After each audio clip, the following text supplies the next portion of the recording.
तो ये जना परिकाशते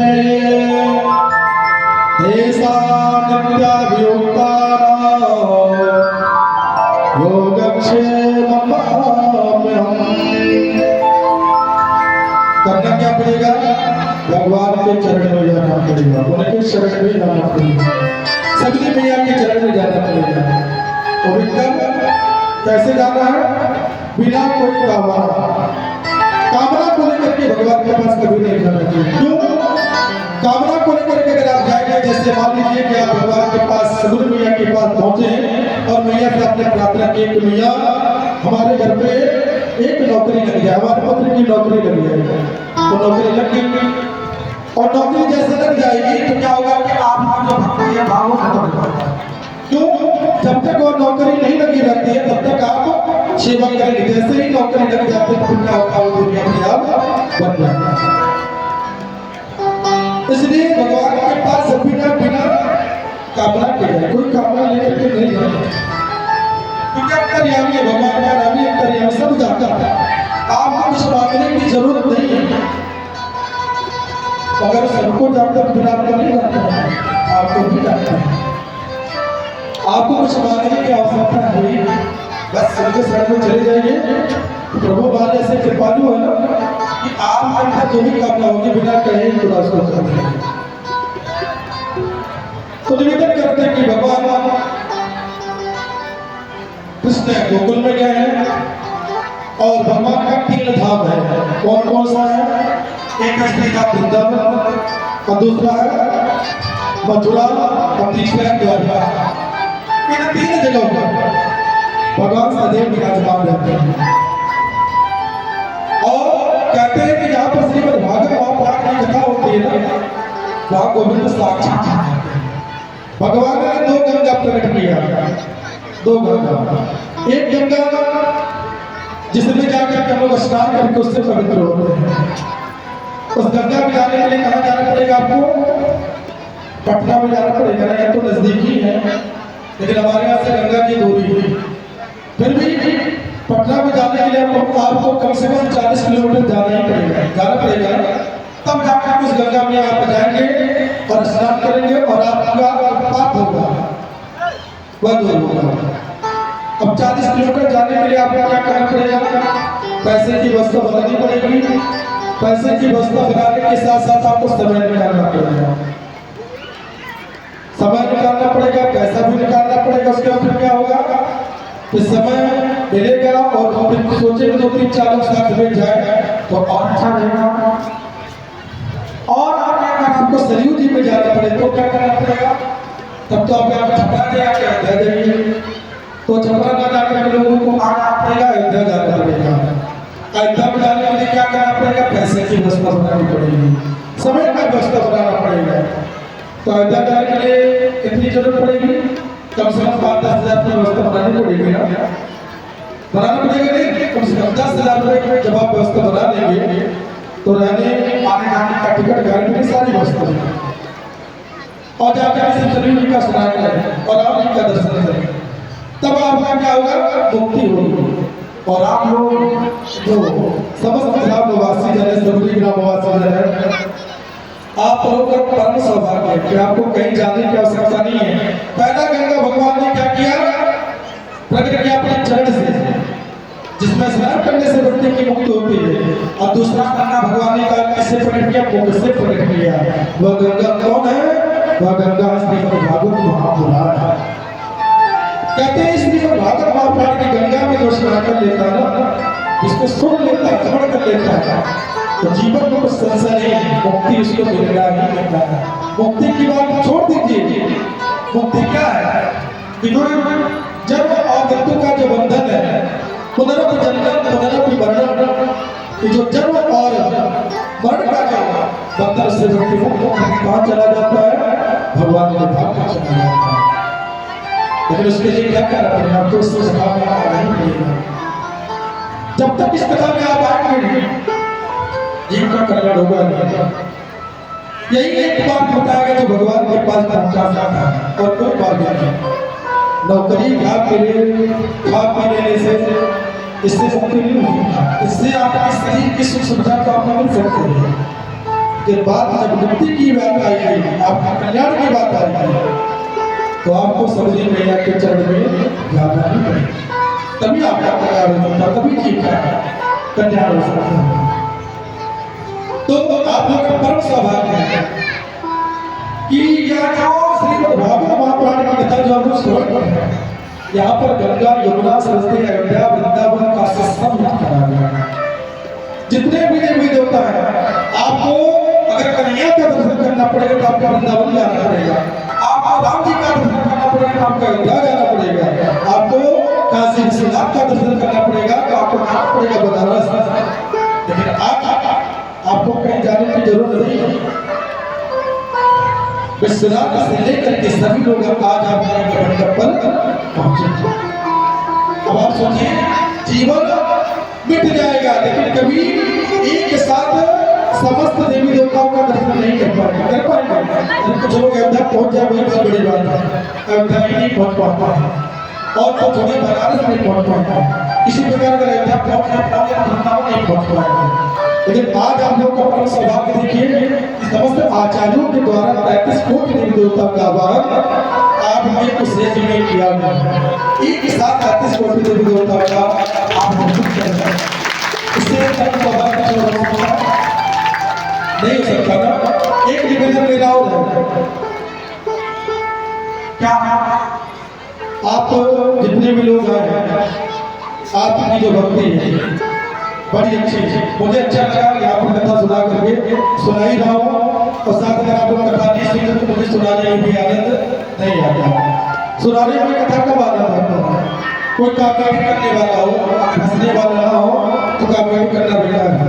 अब कोई अगर बढ़िया गाने वाला हो और उसमें सुनने वाला अगर कोई ना हो तो उसका गाने का सब कुछ बेकार हो जाता है। वैसे ही कथा है।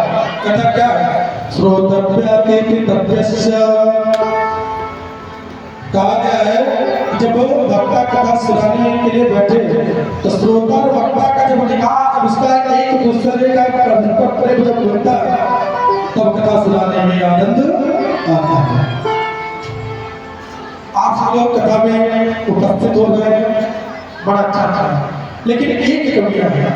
वह कमियां क्या है? बहुत ज्यादा कमियां नहीं मान सकता उसको, थोड़ा ही मानता है। सबका सहयोग है। हम लोग ये निवेदन करते हैं कि कथा किसी का पर्सनल नहीं है। देखिए, हर घर में कोई ना कोई अगुआ होता है, और अगुआ सबसे सबरी वासी रहते हैं। अब चाहे राम जी को मान लिया, चाहे भैया को मान लिया, किसी को मान लीजिए, और जिसके घर पे रुके उनको भी हम अगुआ मान लेते हैं। बेचारे अगुआ से लेकर के सात तक हमारे खाने पीने से लेकर सारी व्यवस्था बनाते हैं। महाराज जी भोजन की व्यवस्था, महाराज जी खाने पीने की व्यवस्था, हर व्यवस्था, मतलब जितने भी लोग हैं सब लोग, सबका सहयोग है। लेकिन बात करें राम जी भैया संपर्क का बुलाए बताया, और मुझे हमको पहली बार यहाँ पर आया, लेकिन आपकी जो भक्ति जो निष्ठा को देखकर बड़ा अच्छा लगा। जो कभी अपने उसको बताने जा रहा हूँ क्योंकि हमें बुलाया गया है, तो जो कभी उसको बता दें तो अच्छा है। रोज नियम पूर्वक एक नारायण भगवान का पूजन होता है हमारे आचार्यों के द्वारा, लेकिन परिक्रमा करने का जो जो परिक्रमा करना चाहिए, परिक्रमा पर्याप्त रूप में नहीं होता है। बिहार में तो भक्ति को अगर देखना तो बिहार में आना पड़ेगा। भक्ति अगर देखना तो आप झारखंड में जाइए। बिहार और झारखंड जो भक्ति के रूप में सबसे आगे है। हमारा उत्तर प्रदेश में लेकिन उतना नहीं है जितना बिहार और झारखंड में, जो 17 वर्ष में भरा था। जितना नियम पूर्वक और भक्ति के भाव के साथ बिहार और झारखंड में होता भी है साथ में ही करता, क्योंकि मैं जगह जाता हर प्रदेश में जाता हूँ। भक्ति देखना तो बिहार में आ जाइए या तो झारखंड में, तो सब कुछ करना है। एक चीज को सुधार कर लेना है, वो सुधार क्या करना है कि यज्ञ नारायण भगवान की परिक्रमा कितने लोग करते हैं, ईमानदारी से सुधार दें। जो लोग यज्ञ नारायण भगवान की परिक्रमा करते हैं नियम पूर्वक हाथ उठा दें।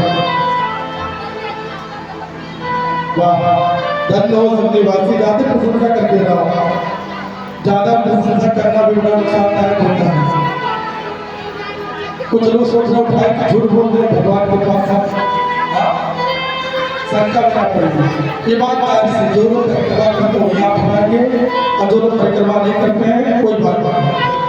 अभी तो आज इस यज्ञ का 3 दिवस है, अभी 4 दिन और बचा है। तो आप सभी से मेरा निवेदन है कि आप सभी लोग पूर्व समय से पहुंच कर कम से कम 108 परिक्रमा सभी लोग नारायण भगवान की करेंगे। कहा गया कि नारायण भगवान की परिक्रमा 35 कोटि देवता, सोचिए कि एक साथ 35 कोटि देवता का परिक्रमा एक साथ करने को अगर मिल गया, इससे बड़ा कर्म सौभाग्य कुछ नहीं हो सकता। और कहते हैं परिक्रमा करने का महत्व जानते हैं, कहते हैं यार रोज हमारे आचार्य जी बोलते हैं यार कानिच पापानि जन्मांतरि कृतानि च तान सर्वाणि नश्यन्तो प्रदक्षिणां पदे पदे। रोज हमारे आचार्य जी बोलते हैं, प्रदक्षिणा कराते हैं, परिक्रमा कराते हैं, कहते हैं कि जो एक बार यज्ञ नारायण भगवान की परिक्रमा अगर कर लेता ना, तो एक जन्म की बात छोड़ो, 7 जन्म तक उसको कोई कष्ट हो ही नहीं सकता। यह यज्ञ मंडप के परिक्रमा करने का महत्व है। 7 जन्म, 7 जन्म अपने लिए बना लीजिए। एक जन्म की बात को छोड़ दीजिए, 7 जन्म अपना बन जाएगा। इसलिए आप सब लोग पूर्वक आकर के पूजन करने के बाद आप सब लोग परिक्रमा करेंगे। कल से कितने लोग करेंगे हाथ उठा दें, नियम पूर्वक 2 लोग आएंगे वही लोग समस्या परिक्रमा सभी लोग नियम पूर्वक करेंगे। महत्व है यज्ञ के परिक्रमा का बड़ा महत्व है, इसको जरूर करना चाहिए। कहीं भी उस क्षेत्र में जाकर के यज्ञ नारायण भगवान की परिक्रमा जरूर करें। प्रेम से बोले श्रीमद् भागवत महापुराण की महाराज की गोविंद मेरो है गोपाल मेरो है, गोविंद मेरो है गोपाल मेरो है, गोविंद मेरो है गोपाल मेरो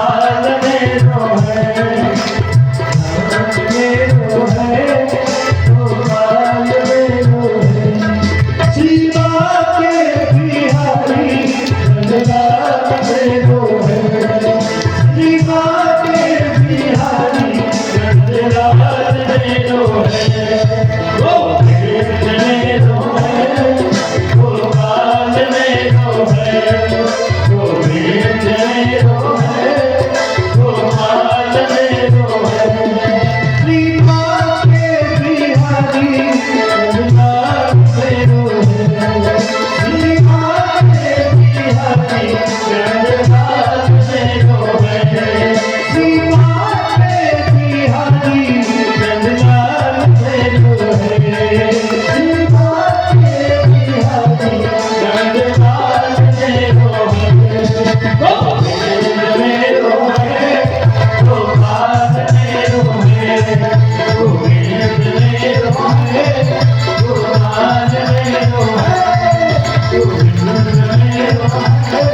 मेरो है झांकी के साथ भगवान का जन्मोत्सव मनाया जाएगा। कल हमारे कन्हैया आएंगे और जानते हैं ना, जिस घर पे कोई मालिक नहीं होता तो घर की शोभा नहीं होती ना, होती है। घर पे अगर कोई मालिक बड़े बुजुर्ग कुछ ना करता हो, अगर बैठा है तो घर की शोभा बनी रहती है। अगर कहीं घर पे अगर मालिक ना हो तो घर की शोभा बनी रहती है, नहीं बनती है ना। वैसे ही श्रीमद् भागवत महापुराण की कथा के जो मालिक हैं कन्हैया अभी तक आई नहीं है। जैसे जब किसी जगह पर प्राइम मिनिस्टर साहब का कार्यक्रम होता है तो उसको पहले कौन पहुंचता है? कौन पहुंचता है? पहले ये जो कार्यकर्तागण है, हाँ, एसपी, दरोगा, भैया, ये सब बहुत विधायक सांसद भी पहुंचते हैं। ये लोग क्या करते हैं? पहले निरीक्षण करते हैं। हाँ, निरीक्षण जब करते हैं कि जगह ठीक है कि नहीं ठीक है, और जब जगह ठीक होता है तब कहते हैं कि आप आइए, कोई खतरा नहीं है। वैसे ही भगवान के पास हम लोग पहुंच गए, अभी भगवान नहीं आए। कल कन्हैया का आगमन होगा, बड़े धूमधाम के साथ, झांकी के साथ भगवान का जन्मोत्सव मनाया जाएगा। आप सभी लोग अधिक से अधिक संख्या में उपस्थित होकर भगवान के जन्मोत्सव का आनंद लेंगे, ठीक है। तो हम निवेदन कर रहे थे, जो आप श्रीमद् भागवत महापुराण की कथा सुन रहे हैं, सूत जी से 88 ऋषि महात्मा ने प्रश्न किया, 5 प्रश्न किया। कौन कौन सा? पहला प्रश्न है कि प्राणी मात्र का कल्याण कैसे हो। पहला प्रश्न सूत जी से किया।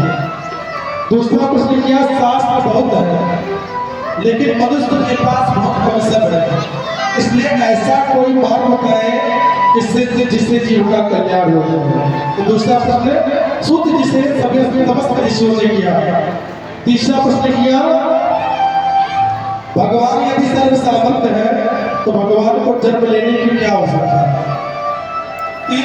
तीसरा प्रश्न हुआ।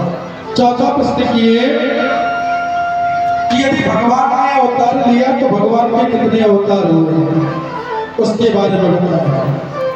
ये चौथा प्रश्न हुआ। पांचवा प्रश्न किए कि भगवान जब दुष्टों को जब मार देते हैं तो भगवान पर कहा जाते हैं। इस प्रकार 5 प्रश्न समस्त ऋषियों ने सूत जी से किया। तब सूत जी बड़े प्रसन्न हुए और कहते हैं, हे मुनियों, आप सभी लोगों ने प्राणियों के लिए बहुत ही अच्छा प्रश्न किया है। अब मैं उस प्रश्नों का उत्तर देने जा रहा हूँ, आप लोग ध्यानपूर्वक सुनेंगे। यम श्रेय शास्त्र सारः कहो स्वावतार प्रयोजनो किम कर्म के वरापोष्टम धर्मं शरणं गतः। जो पहला प्रश्न किए थे कि प्राणी मात्र का कल्याण कैसे हो, इस बात पर देने जा रहे हैं।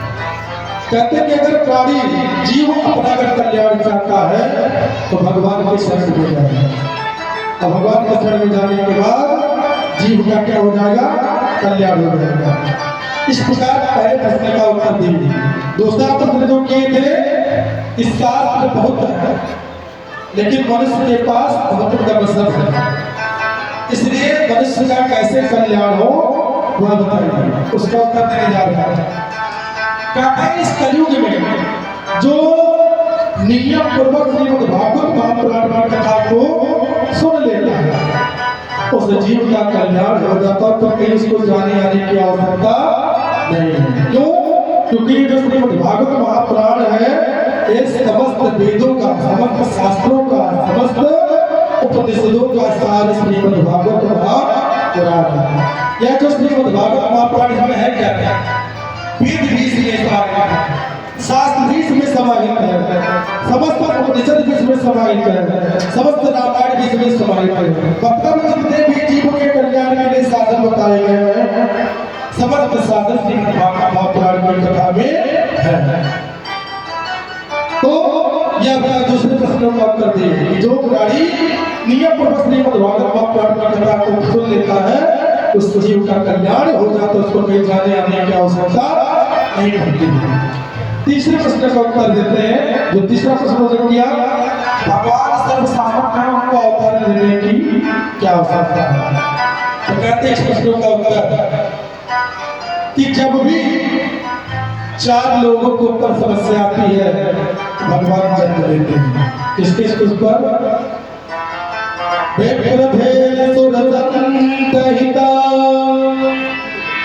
लीन मनुज अवतार निज इच्छा निर्मित तनु माया जब 4 लोगों के ऊपर समस्या होती है, उनके ऊपर कष्ट आता तो भगवान जन्म लेते हैं। इसके ऊपर तो कहते हैं विप्र, पहला विप्र का मतलब हो गया ब्राह्मण, विप्र धेनु, दूसरा क्या बताया देव, दोनों का मतलब समझ गए ना, गैया। विप्र धेनु सुर, सुर मतलब क्या हो गया देवता, विप्र धेन सुर संत, चौथा कौन हो गया? संत। एक हो गया विप्र और दूसरा हो गया धेन यानी गैया, और तीसरा सुर, तीसरे हो गए देवता, चौथा कौन? संत। विप्र धेन सुर संत हृदय लीन मनुज अवतार, निज इच्छा निर्मित तनो श्री माया गुण गोपाल। कहते जब चारों लोगों को जब कष्ट आता है, इन चार लोगों को पर जब समस्या उत्पन्न होती है तो भगवान के कल्याण के लिए क्या करते हैं? अवतार लेते हैं। इसलिए भूल करके इन चार लोगों का अपमान कभी नहीं करना चाहिए। कभी भी संत अगर आपके घर पे पधारे तो संतों का अपमान कभी नहीं करना चाहिए। जीवन में प्यारे बात ध्यान पूर्वक सुने। जिस प्रकार वसंत आ जाने के बाद क्या होता है? जब वसंत का महीना आता है तो क्या होता है? नए नए फल लगना शुरू हो जाते हैं, लगते हैं ना? जब वसंत का महीना आता है तो क्या होता है? नए नए फल लगना शुरू हो जाते हैं, नए नए पत्ते भी लगना शुरू हो जाते हैं और मौसम भी नया हो जाता है। ठीक उसी प्रकार अगर जीवन में अगर जान लीजिए संत आ गया तो निश्चित आपके जीवन कुछ नया होने वाला है, कुछ अच्छा होगा। इसलिए भूल करके भी कभी संत का अपमान नहीं करना चाहिए। अभी जो आपके घर में पुरोहित जाते हैं, ब्राह्मण देवता आते हैं, कभी भी उनका अपमान नहीं करना चाहिए। अगर वह आपके घर में पहुंच गए और आपको मन से आशीर्वाद दे दे तो निश्चित ही आपका कल्याण हो जाएगा। विप्र धेन और उसके बाद गैया की आपने गाय। आजकल क्या है कि लोग गाय का पालना नहीं चाहते। कितने लोग अपने घर पे गाय पाल रहे हैं? हाथ उठाए तो लोग गाय पाल रहे हैं। कौन कौन लोग अपने घर पे गैया पालना नहीं बताते हैं? वाह, जय हो, धन्य हो सबकी वासी। देख रहे जो लोग देख रहे इतने बड़ा ग्राम है, इतने बड़े लोग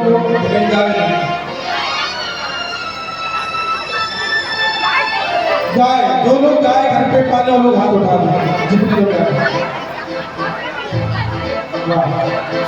ठीक है। कुछ संख्या आधार संख्या में नहीं, गैया का पालना जरूर करें। एक गाय आप जरूर रखें। कहते हैं ना कि जो एक गैया का पालन करते हैं ना, जो गैया का सेवा करते हैं विराजमान रहते हैं। गाय के एक एक रूप में एक एक देवता का वास होता है। इसलिए जरूर घर पे गाय जरूर पालन करें। बताइए जो गोविंद गैया के पालन के लिए क्या से क्या करना पड़ा? जो परमात्मा है, जो भगवान ही है, लेकिन गैया को उन्होंने भी पाला। भगवान और सबने तो नहीं कर सकते हैं, उससे बड़े लोग हैं क्या? इसलिए घर पे जरूर गैया जरूर पाली। तो गैया का भी अपमान नहीं करना चाहिए। विप्र धेन सुर संत, चौथा क्या है? सुर। कभी भी भूल करके भी देवताओं का अपमान नहीं करना चाहिए। कोई सामर्थ्य नहीं है। भगवान ने जो आपको बुद्धि दिया है उस बुद्धि के अनुसार भगवान का पूजन अर्चन जरूर करना चाहिए। तो जब इन चारों लोगों को पर समस्या उत्पन्न होती तो भगवान क्या करते हैं? अवतार। इस प्रकार तीसरे प्रश्नों का उत्तर भगवान ने दिया। चौथा प्रश्न उन्होंने जो किया कि भगवान ने अवतार लिया है। चौथा प्रश्न क्या है? भगवान ने अवतार लिया है तो कितना अवतार लिया है? तो भगवान ने अवतार कितना लिया है? 24 अवतार, जिसमें 23 हो चुका भी 24वां अवतार भी नहीं है। कितना अवतार भगवान के? 24, जिसमें से 23 हो चुके हैं और एक अभी होने वाला है। और 24वां अवतार क्या है? और 24वां अवतार इस कलयुग में यह भागवत महापुराण में स्पष्ट दे दिया गया है। जो लोग कहते हैं कि शास्त्र ज्योतिष सब बेकार है, कहते हैं ना, सब लोग कहते हैं कि आपने महाराज की कथा सुना करके या पंडित जी पहुंच करके झूठ में ज्योतिष को दशा बेकार करके चले जाते पूजा कराने के लिए। ज्योतिष क्या है, शास्त्र क्या है और पुराण क्या है, उस चीज को जिस दिन आप जान लेंगे ना फिर आपको कुछ बताने की जरूरत नहीं पड़ेगी। 2020 में कोरोना आया था, इसमें आया 2020 में, और पंचांग 2019 में छपता है। कब छपता है? साल भर पहले पंचांग छप जाता है। 2019 में ही पंचांग में लिख दिया गया था कि 2020 में भयंकर महामारी फैलेगी, जिससे जनता में त्राहि बनेगा। 2019 में ही लिख दिया गया था। अगर 2019 का पंचांग आपके घर पे रखा हो तो तुम्हारा एस्पेक्ट पड़ेगा कि 2020 में बहुत बड़ी महामारी आएगी, जिससे जनता में त्राहि फैलेगी और बहुत लोगों की मृत्यु होगी। तो 2020 में क्या आया? कोरोना आया। महामारी थी, घर से लोग जिससे लोग बिना मिले रह नहीं सकते थे, डॉक्टर से भी हो गया था। तो ज्योतिष में पहले लिख दिया गया।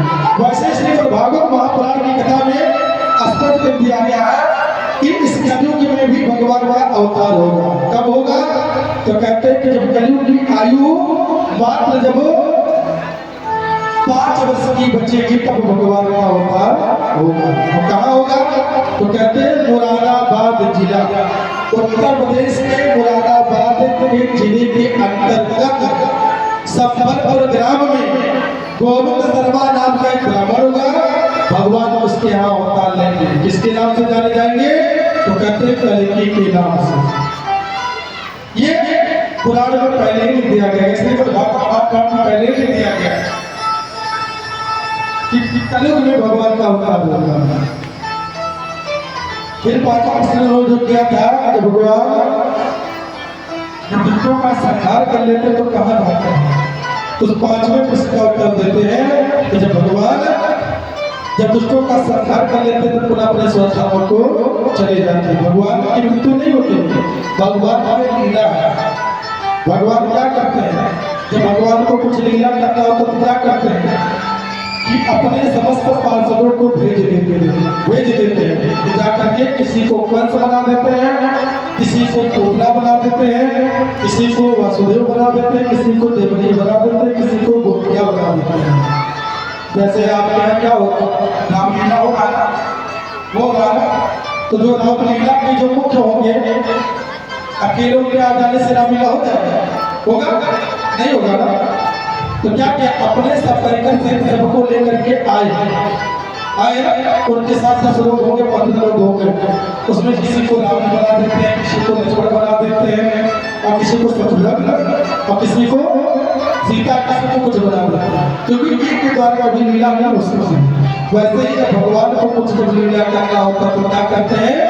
अपने समस्त पार्षदों को भेज देते हैं, किसी को पुतला, किसी को कंस, किसी को कुछ बना देते हैं। तब भगवान अवतार लेकर के लीला को स्मरण करके पुनः चले जाते हैं और पुनः अपने स्वधाम को चले जाते हैं। इस प्रकार 5वां प्रश्नों का उत्तर देंगे। अब कहते हैं ये कथा किसने पहले सुना? जो श्रीमद् भागवत महापुराण की कथा, इस कथा को पहले किसने सुना और 7 दिन तक ही क्यों सुना? तो कहते हैं यदा गते कौरवं सिंध्यानां वैरे सतो वीर गतेषु वृकोदरा विद्यगदा विमनसो लग्नोर्दण्डे धृतराष्ट्रपुत्रे। इसलिए भागवत महापुराण में थोड़ा प्रसंग आया महाभारत का। कहते जिस समय महाभारत का युद्ध हो रहा था, जिस समय कौरव पांडवों से युद्ध हो रहा था, और उस पांडवों ने समस्त कौरवों को मार करके विजय श्री की प्राप्ति किया था। और उसमें जो दुर्योधन था, दुर्योधन का भीम ने क्या किया था? उरुदंड, यानी दुर्योधन का पैर को तोड़ दिया था भीम ने। और दुर्योधन व्याकुल अवस्था में उससे कुरुक्षेत्र में खड़ा हुआ था। उस समय अश्वत्थामा पहुंचा और दुर्योधन को स्थिति देख करके अश्वत्थामा चिंता कर रहा, कहता पुत्र यह जो तुम्हारी स्थिति को मैं देख करके बड़ा चिंता तो हूँ। मैं तुम्हारे उस राज्य के बारे में जानता हूँ जहाँ पर समस्त प्रजा जन जीवित रहते हैं। तुम्हारे आकर के कितने लोग पत्तों पुष्प थे, तुम्हारे राज्य को कौन है क्या क्या कसम जानता था। आज तुम्हारी ऐसी दुर्दशा हो गई कि तुम कुरुक्षेत्र में बचावस्था में पड़े हुए हो, अब तुमको बचाने वाला कोई नहीं है। लेकिन मित्र तुम परेशान मत हो, ये जो अश्वत्थामा क्या था, दुर्योधन का मित्र था। दुर्योधन को अश्वत्थामा बचा कर लेकर के जाता है और अश्वत्थामा दुर्योधन से कहता मित्र मैं तुम्हारा मित्र हूँ, कहो मैं क्या सहायता कर सकता हूँ। दुर्योधन का मित्र क्या बताओ, मेरे 100 पुत्र थे, लेकिन आज इस कुरुक्षेत्र के युद्ध में आज कोई नहीं बचा, सब हर गए। और जिससे पांडवों से मेरा युद्ध हो रहा था उनके घर के जो 5 भाई थे कोई नहीं बना, सब 5 के 5 जीवित। अगर उसमें से किसी की भी एक की भी अगर मृत्यु हो गई होती तो मन में थोड़ा सा संतुष्टि हो जाता। अश्वत्थामा ने कहा बस मनीषी क्या चाहते हो। दुर्योधन ने कहा उसमें से अगर किसी की एक की भी अगर मृत्यु हो जाती है 5 पांडवों में से तो मन में थोड़ा सा संतुष्टि मुझे मिल जाता। अश्वत्थामा ने कहा परेशान मत हो मित्र, मैं जरूर तुम्हारी सहायता करूंगा। अश्वत्थामा से चल दिया, विचार करने लगा कि 5 पांडव बलवान हैं, इनको पर कैसे प्रहार किया जाए जिससे मैं इनको मार सकूं। तो अश्वत्थामा ने एक बुद्धि सूझी, काक उल्लूकन में आए। बुद्धि का भी उसने सोचा कि जब एक बार क्या हुआ, दिन में उल्लू बैठा हुआ था, उल्लू के ऊपर समस्त कौवों ने प्रहार किया, क्योंकि उल्लू को दिन में दिखाई नहीं देता नहीं और कौवों को दिखाई देता है। तो समस्त उल्लू के ऊपर कौवों ने प्रहार किया, जिसके कारण क्या हो गया कि उल्लू परेशान हो गया। रात्रि का समय है, इस प्रकार उल्लू ने अपना प्राण बचाया। उल्लू ने विचार किया कि कौवों मुझे परेशान किया, इनको पर मैं भी आक्रमण करूंगा, छोड़ूंगा। उल्लू ने क्या किया, रात्रि में ही कौवों को प्रहार कर दिया। क्यों? क्योंकि उल्लू को रात्रि में दिखाई देता, कौवा को रात्रि में दिखाई देता। क्या हुआ, तो उल्लू ने जब प्रहार किया तो कौवों को पर आक्रमण किया और कौवे सब हार गए। यही बात अश्वत्थामा को सूझी। अश्वत्थामा ने विचार किया उस 5 पांडवों को अगर मारना है तो रात्रि में ही जब सोए रहेंगे तब तक ऊपर मैं आक्रमण करूंगा, तब मैं विजय प्राप्त कर लूंगा। और देखिए आज अश्वत्थामा 5 पांडवों को मारने के लिए चल पड़ा रात्रि के समय में। लेकिन कहते हैं ना जिसको पर भगवान की कृपा होती है ना, जिसको गोविंद बचाना चाहते हैं उसको कोई नहीं बचा है। जाको राम साइया देना, जिसको पर गोविंद की कृपा हो जाएगी उसको कोई मार सकता है। इधर अश्वत्थामा रात्रि में चला 5 पांडवों को मारने के लिए, और उधर कन्हैया ने कहा आज 5 पांडवों से कहा कि आप लोगों ने युद्ध जीता, चलो आज हम लोग इस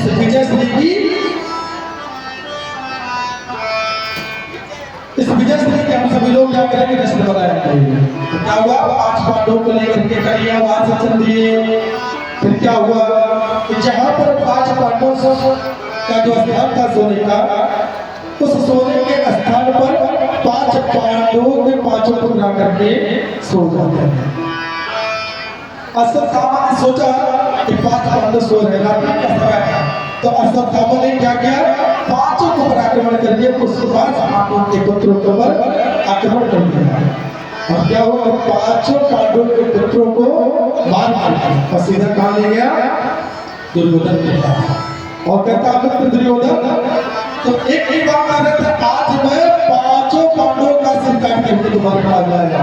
और जैसे दुर्योधन ने सुना पसंद हो गया, वाह मित्र आज तुमने मेरा हृदय जीत लिया, दिखाओ मैं 5 पांडवों का मैं मुक्त करना चाहता हूँ। तब जैसे ही अश्वत्थामा ने 5 पांडवों के पुत्रों को जैसे मुख निकाला, तब तक दुर्योधन रोने लगा, अरे अश्वत्थामा तुमने ये क्या कर दिया, तुमने मेरे कुल में किसी को पानी देने के लिए नहीं छोड़ा। अश्वत्थामा ने क्या हुआ, दुर्योधन ने कहा इन 5 पांडवों के पुत्रों की क्या गलती, इन लोगों ने कौन सा अपमान किया था कि तुम इनको मार करके ले आए। बेचारे बच्चों को 5 पांडवों के पुत्रों को मार करके क्या किया। तुमने मेरे पूरे खानदान में किसी को पानी देने के लिए नहीं छोड़ा, या कहते हुए दुर्योधन ने प्राण त्याग कर दिया। और इधर जब द्रौपदी को जब पता चला कि हमारे 5 पुत्रों को दुर्योधन अश्वत्थामा ने मार दिया, भीम और अर्जुन को सबको पता नहीं चला कि हमारे 5 पुत्रों को अश्वत्थामा ने मार दिया। तब अर्जुन ने यह संकल्प लिया कि जब तक मैं अश्वत्थामा को मार नहीं दूंगा और तुम्हारे पास ना करके ला नहीं दूंगा तब तक मैं झट से नहीं बैठूंगा। और उधर भीम ने भी प्रतिज्ञा कर लिया कि जब तक मैं अश्वत्थामा को मार नहीं दूंगा तब तक अपना मुख मैं नहीं दिखाऊंगा। अब अर्जुन अश्वत्थामा को मारने के लिए चल दिए। अश्वत्थामा भागने लगा। जब देखा अश्वत्थामा को मैं बचूंगा नहीं, तो अश्वत्थामा ने क्या किया, ब्रह्मास्त्र का प्रयोग कर दिया। अर्जुन साथ हो गए। कन्हैया ने कहा अर्जुन अपने साथी से क्यों बढ़ गए? अरे अश्वत्थामा ने ब्रह्मास्त्र का प्रयोग किया तो आपके पास दोनों विद्या है, आप ब्रह्मास्त्र चलाना भी जानते हैं और ब्रह्मास्त्र को शांत करना भी जानते हैं। ब्रह्मास्त्र का साथ करो। अर्जुन ने जैसे सुना उस ब्रह्मास्त्र को साथ किया और पकड़ करके अश्वत्थामा को जंजीर में बांध करके सीधा द्रौपदी के पास ले गए। देवस्तलो कल्याण भक्त चित्रत सेवा सुतः आवश्लोक कल्याणो देवानां परमं गतः।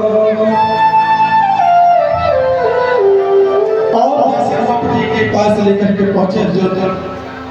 द्रौपदी ने जब देखा तो द्रौपदी बोली क्योंकि जो माँ का कलेजा होता है बड़ा क्या होता है, कठोर भी होता है और बहुत निर्मल भी होता है।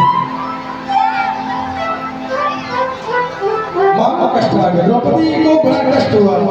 क्या कष्ट हुआ कि आज जो मेरे 5 पुत्र हैं आज नहीं, क्योंकि जो माँ का जो स्वरूप होता है, जो माँ का जो भाव होता है ना, कहते हैं पुत्रो जाये कुछ कुमाता ना भवति, पुत्र को पुत्रो समझा, लेकिन माता कभी कुमाता नहीं होती है। इंसान जीव की आज का जो समय ऐसा भाव होता है, घर में 3 पुत्र होते हैं तो पुत्रों को ही लगता है कि जो हमारी माँ है बड़े वाले भाई को सबसे ज्यादा मानती है, छोटे वाले भाई को सबसे ज्यादा मानती है। ऐसा कुछ नहीं। जो माँ का जो भाव होता है सबके लिए एक जैसा नहीं होता, उसका प्रेम एक जैसा नहीं होता है। माँ कभी अपने पुत्रों के प्रति कोई अलग से व्यवस्था नहीं कराती, तीनों को एक जैसे स्नेह देती है, एक जैसे व्यवहार करती है। ये माँ का होता है।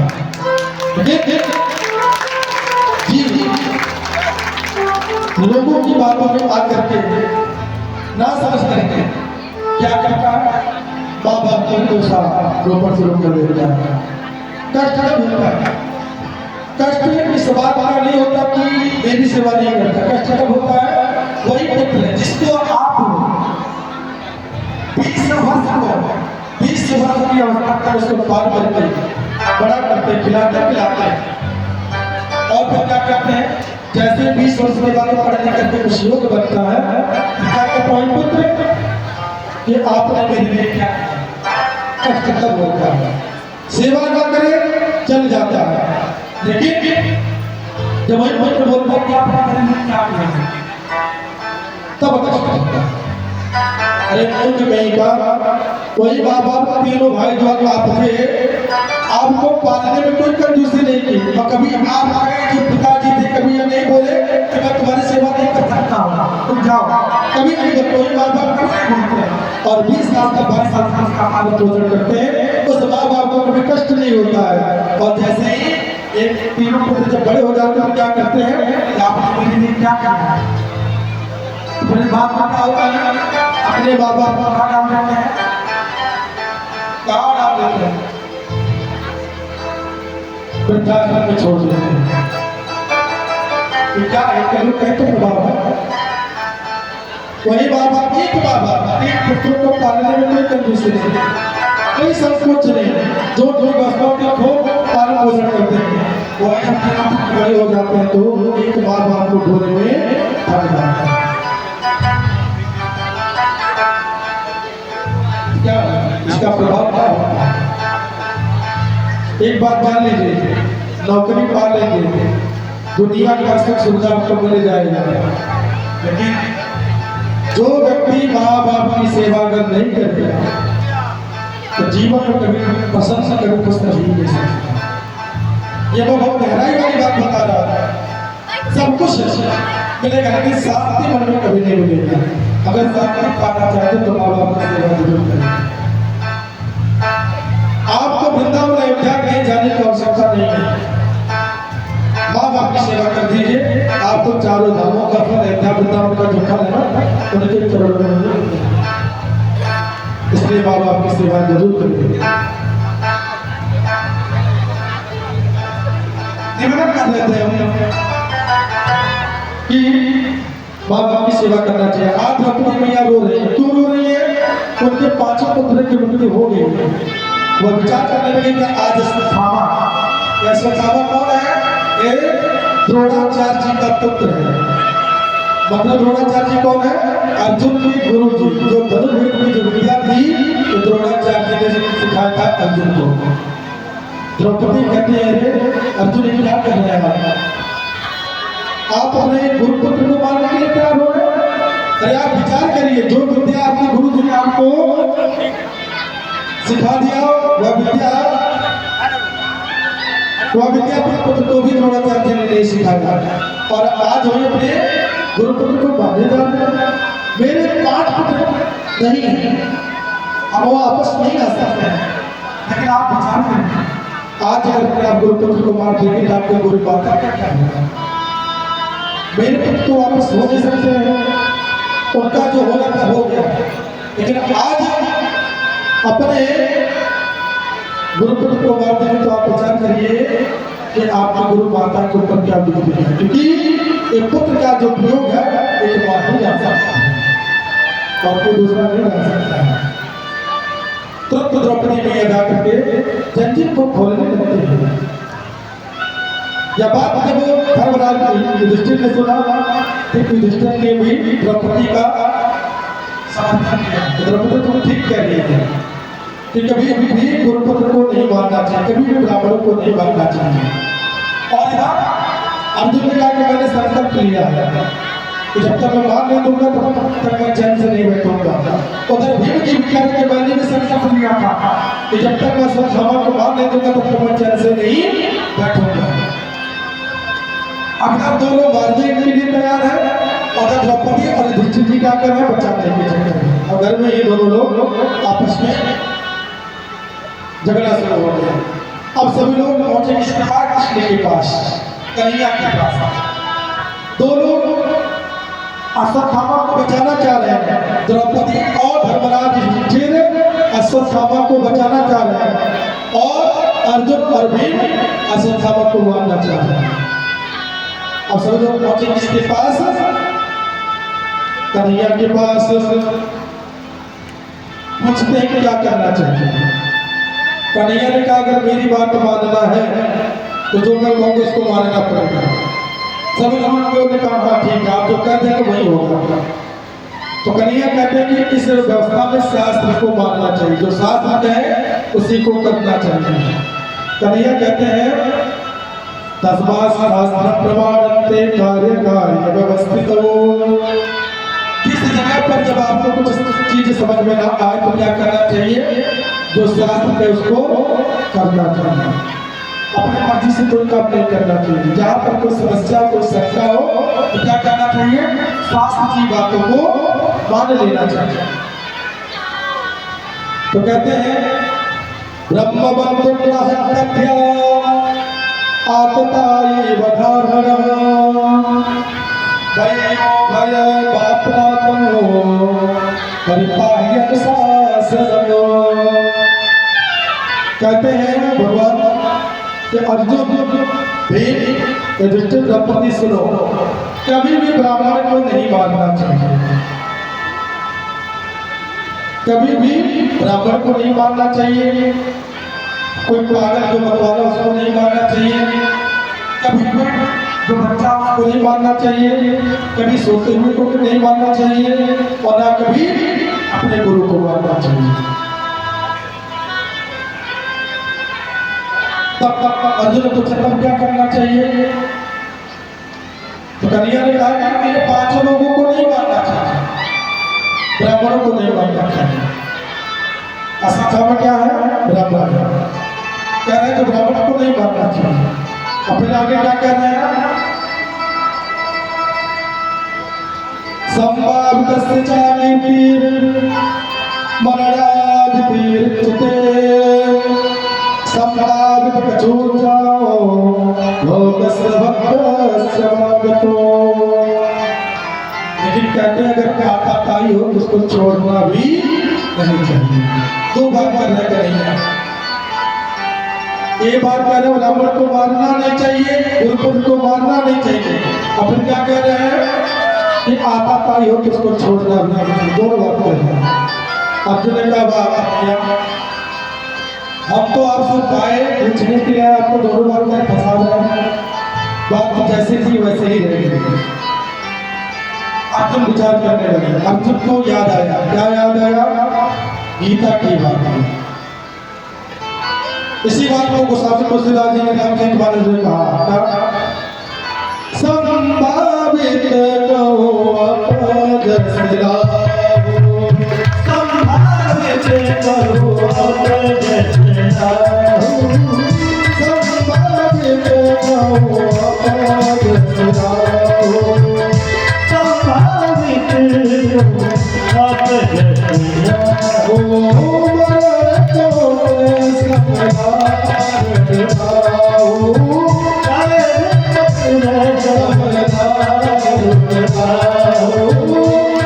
अपजस लाभो।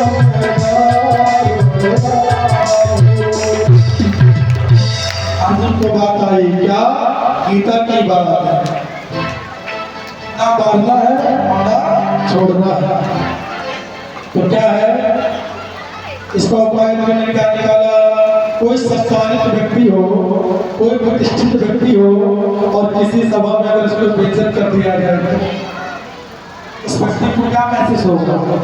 कोई मान लीजिए सम्मानित व्यक्ति हो, बहुत प्रतिष्ठित व्यक्ति हो और उसका अगर आप बेइज्जती किसी समाज में आप कर देते तो मृत्यु के समान उसको कष्ट होगा नहीं होगा? तो मृत्यु तो एक बार कष्ट देगा, लेकिन किसी प्रतिष्ठित व्यक्ति की अगर आप अपमान कर दें तो जितनी बार सोचेगा उतनी बार उसको मृत्यु के समान उसको कष्ट होगा नहीं होगा? होगा।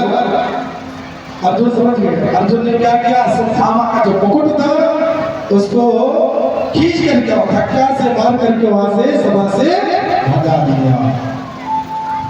अब आप सोचिए, अब अश्वत्थामा को यह बात बहुत बुरा लगा। ऐसे पिता का पुत्र हो जिसको कौन प्रकार का रोना चाहता हो। आज अर्जुन ने क्या किया? मुझे भरे समाज में बेइज्जत कर दिया, इसको कोई खानदार को मैं नहीं छोड़ूंगा। प्रतिज्ञा का जो आग होता है बड़ा खतरनाक होता है, जो क्रोध का जो आग होता है बड़ा खतरनाक होता है। कभी भी बहुत क्रोध में आकर के कोई कार्य कर लेना बड़ा नुकसानदायक होता है, घातक होता है। इसलिए क्रोध को बहुत ज्यादा बढ़ावा नहीं देना चाहिए। क्रोध में लिया गया फैसला हमेशा गलत ही होगा। क्रोध जब लग जाता है तो आदमी क्या करता है? मार देता है, मर जाता है, कुछ उल्टा सीधा करता है। क्रोध में आकर के कोई फैसला नहीं करना चाहिए। फैसला अगर लेना है तो थोड़ा 10 मिनट 2 दिन सोच लीजिए, फिर फैसला ले लिया अच्छा बात आपको मिल जाएगा। लेकिन क्या कहते हैं जीवन करता यही तो है कि बस क्रोध लगा फैसला करना, नतीजा क्या होता है? दुष्परिणाम करते ही होता है। आज हुए संसावा संकट लिया क्रोध में, किसके को 5 पांडवों को धर्म में किसी को छोड़ूंगा नहीं। तो क्या हुआ? अश्वत्थामा ब्रह्मास्त्र का प्रयोग कर दिया, पुनः ब्रह्मास्त्र का प्रयोग किया। और ब्रह्मास्त्र का प्रयोग किया क्या प्रयोग किया? इस बार मथुरा के गर्भ में जो राजा परीक्षित जो पल रहे हैं उनके ऊपर, क्योंकि उस 50 पांडवों का अंतिम पीढ़ी कौन है? राजा परीक्षित। अश्वत्थामा ने विचार किया जब ये जो अंतिम गर्भ जो राज्य गर्भ जो बन रहा है जब यह खत्म हो जाएगा तो 5 पांडवों के कुल में कोई बचेगा नहीं पाने के लिए। और इधर कन्हैया अपने द्वारकापुरी जाने के लिए तैयार जैसे ही होते हैं 5 पांडवों से जैसे कहते कि मैं द्वारका नहीं जाऊंगा, समय बीत गया, तब तक एक स्त्री दौड़ते हुए आई विधवा। वह विधवा स्त्री कौन थी? उत्तरा। उत्तरा जैसे पहुंची, क्या कहते हैं? पावम दह तुम्हारा नाथो स्वामी कठो निपात का नाम सदगत हे प्रभु करिया, आप हमारी रक्षा करें। मेरे घर में बहुत धन हो रहा है, मेरे से उसकी रक्षा करिए। कन्हैया समझ गए क्या संसावा ने उत्तरा के घर में ब्रह्मास्त्र का प्रयोग कर दिया। कन्हैया ने कहा कि देवी परेशान मत हो, मैं तुम्हारे पर की रक्षा जरूर करूंगा। तो कन्हैया ने क्या किया? अपने स्वरूप का अंगूठा के बराबर अपने शरीर को बनाया और उत्तरा के गर्भ में प्रवेश कर दिया। और आज उत्तरा का भी गर्भ देखिए कितना सौभाग्यशाली है, जितना पवित्र उत्तरा का गर्भ रहा भैया इसी का गर्भ है। अब आप पूछिए कैसे? देवली के गर्भ में कौन है? भगवान कृष्ण है। भगवान है लेकिन भक्त नहीं है। और किसी के गर्भ में भगवान है तो किसी के गर्भ में भक्त है। अर्जुन के गर्भ में कौन आया? भक्त प्रहलाद आया। सुनीति के गर्भ में कौन आए? भक्त ध्रुव आया। किसी के गर्भ में कोई भक्त है कोई भगवान है। लेकिन आज उत्तरा का जो गर्भ है परम सौभाग्य है। क्यों सौभाग्य है कि आज उस गर्भ में नन्हे परीक्षित भगवान के भक्त है, भक्त भी है और उनकी रक्षा करने के लिए स्वतः भगवान भी है। आज उस गर्भ में भक्त और भगवान, इससे बड़ा परम सौभाग्य हुआ है इसी को। एक गर्भ में भक्त भी है और भगवान भी है, दोनों। इसलिए उत्तरा का गर्भ परम पवित्र माना गया। आज भगवान ने गर्भ उत्तरा के गर्भ की रक्षा किया, उत्तरा का रक्षा किया। उसके बाद उस दिन जब बीता, फिर भगवान द्वारकापुरी चलने के लिए जैसे तैयार होते हैं तब तक फिर कौन आ जाता है? इस बार कुंती मैया आती है। और कुंती मैया जब पहुंचती है तो कहती है कि गोविंद आप हम सब लोगों को छोड़कर द्वारकापुरी क्यों होते? कन्हैया कि मेरा कार्य पूरा होगा तो मुझे जाना ही पड़ेगा ना। ये कुंती कौन है? ये कुंती भगवान की बुआ है। कौन है? बुआ है, यानी उनके जो पिता है वसुदेव की बहन, इसलिए बुआ लगती है। तो कन्हैया ने कहा कि बुआ समय मेरा पूरा हो चुका तो द्वारकापुरी को भी देखना जरूरी है। कुंती ने कहा कि अगर आप जाना चाहते हो रुकोगे नहीं, लेकिन मैं जाने से पहले कुछ आपको आपसे कुछ मांगना चाहती हूँ। भगवान को कहा क्या मांगना चाहते हैं? आपको हुआ एक बार आप आदेश तो करिए। इस ब्रह्मांड में इस संसार में जो कुछ अगर आप आदेश कर दे उसको ला करके बिना देख लिया आप लोग तो दे दूंगा। ये बात आप बोले तो हुआ। तो कुंती को ने मैं कुछ नहीं चाहिए, अगर आप देना चाहते हो तो मुझे एक चीज दीजिए। कन्हैया ने क्या किया? कुंती ने कहा अगर मुझे देना चाहते तो मुझे कुछ नहीं चाहिए। कन्हैया कहते हैं बहुत क्या बात कर रही है, लोग सुख मांगना हो रहा है बहुत नहीं। कुंती को ने कहा क्यों?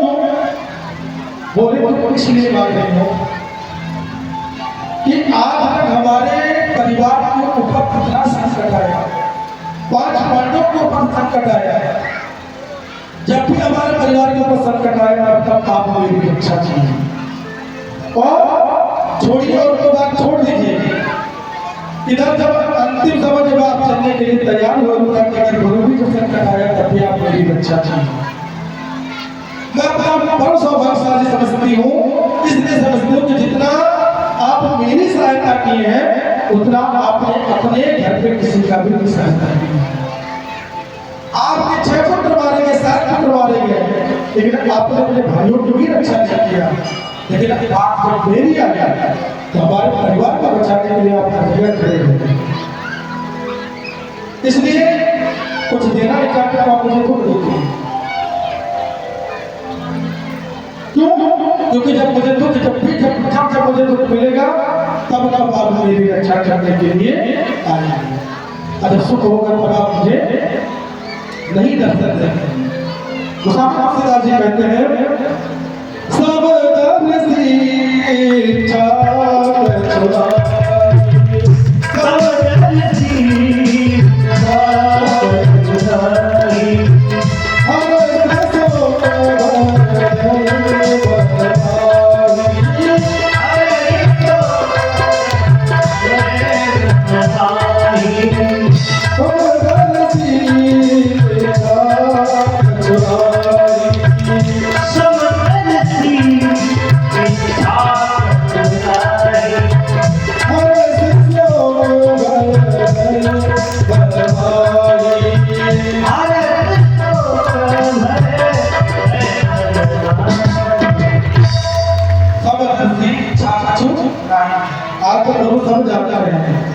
आपको कुछ बताने की जरूरत नहीं है। आज यहाँ पर कुंती बुआ ने कन्हैया को क्या किया? प्रभु को ये उपाधि दिया। तब तक कन्हैया कहते थे वाह बुआ आप मुझे भगवान बना रहे हैं। मैं भगवान नहीं हूँ, मैं तो साधारण जीव हूँ। कुंती कहती कि तुम भी सफाई दे लीजिए, लेकिन मैं जानती हूँ आप कौन है और मुझे कोई बारेबाजी नहीं चाहिए। बस जब दुख मुझे मिले आप मुझे दर्शन देने के लिए आ जाए। अब कन्हैया विचार करने लगे। क्या विचार किए? क्योंकि भगवान के पास सुख है, दुख भगवान के पास तो नहीं। कन्हैया विचार करने लगे कि भैया दुख मांगे, हुआ दुख मांग रही है और दुख हमारे पास है ही नहीं, कहाँ से नहीं। कन्हैया ने कहा कि बुआ तुम तो नहीं दे सकता, लेकिन मैं अपने आप को आपको दे दे रहा हूँ। तो फिर कन्हैया द्वारका में जाने के लिए आते रुक गए और जब रुक गए तो 5 पांडवों को बड़ी प्रसन्नता हुई। अब आगे चल करके एक बार क्या हुआ कि धर्मराज युधिष्ठिर को बड़ी ग्लानि हुई। महसूस में सोच रहे थे कि आज इस पूरे खानदान में हमारे ही द्वारा इस दुर्योधन की जितने समस्त परिवार है सबको मैंने मारा था। यहाँ पर दुर्योधन के बातों को लेकर के धर्मराज युधिष्ठिर विचार कर रहे हैं कि जिस सभा को जिस राज को मैं सची कामना करता था आज वहाँ स्त्री क्या विधवा हो गई। कितना भागा में है कि आज जिस स्त्रियों को मैं सौभाग्यवती का आशीर्वाद दे रहा था आज मेरी समस्त स्त्रियां विधवा बन गई। कि युधिष्ठिर जी को मोह हो गया। भगवान ने सोचा कि इनका जो इनकी माया जो मोह इसको दूर करना ही पड़ेगा। भगवान युधिष्ठिर को ले जाकर भीष्म जी के पास नहीं है। ये भीष्म कौन है? ये भीष्म का आमा कौन है? इनको वरदान मिला था कि जब तक ये चाहे तब तक ये जीवित रह सकते। इच्छा शक्ति उनको आशीर्वाद देना था, वरदान मिला था जब तक ये चाहे तब तक जीवित रहे। आज ये भीष्म पितामह बाढ़ की सैया पर पड़े हुए हैं, लेकिन इसका इंतजार कर रहे हैं, कन्हैया का इंतजार कर रहे हैं। क्यों? क्योंकि उन्होंने भी जाना कि मैंने भी भगवान के साथ अन्याय किया है, जीवन में मैंने पाप किया है।